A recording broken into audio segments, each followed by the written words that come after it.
Black Science TV 111, Osei Kufuor. I'm back at y'all again. I know y'all like Osei been doing that rappity, hippity hop stuff. Hey, there's many ways to express yourself. You know what I mean? We come in many forms. That's the power and the superiority of elements, of being a part of the elements. You know what I mean? So I'm coming to talk about the universal stratosphere because I have a book coming out that's going to be dropping between tomorrow and Monday at the latest. And it's titled The Oppressive Frequencies Within the Matrix. But there is a stratosphere between the third dimension, which has the slow density of light, meaning it becomes physical, the image becomes physical. And between the seventh dimension, which is the metaphysical. Now, how do we exist between these two dimensions? Because we are connected all the way through this stratosphere. Even below 3, we just don't hit 1. Because being on 1, that will make us not a part of the laws of attraction. We will have no positive way of thinking. It couldn't be influenced in any way. So between the third dimension and the seventh dimension within the stratosphere, we exist as what we call time. But on this dimension, we are going forward. In other dimensions, we are moving backwards. We are moving up. We are moving down. Not in the form of us walking backwards or walking sideways or anything like that. But what I'm talking about is many of us exist. If you are a male here, you could be existing as a female on a higher dimension within that stratosphere. If you are a female here, you could be as a male on a lower dimension. And this is where the signs of the chromosomes take place when they're talking about the chromosome breaks off. When the chromosome break off, the dimension falls. In Genesis, it says man fell from being what? Gods. And I'm not speaking in the jurisdiction of religion. I know y'all like, well, he's speaking, but I'm just giving you a pure example of how you decode these things that they are putting in front of you. You can't just eat it and digest it and think that this is what it is, because the ingredients of what they are giving you has to be broken down to its lowest common denominator. Okay, so not only that, in my book, I asked the question, what if the word human was never introduced to your brain? What if it was never taught to you by them? What if the word God was never taught to you by them? So now we have to ask, who are they?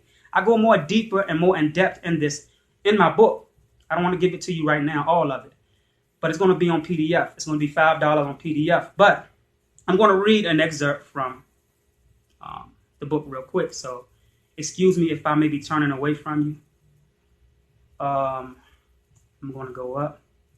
All right. Just bear with me for a second. All right. It says, just the same thing I just now asked you. And this is an excerpt from my book that I'm about to drop.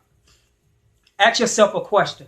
What if you were born and you went to school and they never taught you that you were human? And they never introduced the word human to your brain? How would you observe yourself and the people around you? Think about what I'm saying to you. How would you observe yourself and the people around you if these frequencies or spells wasn't placed in your subconscious?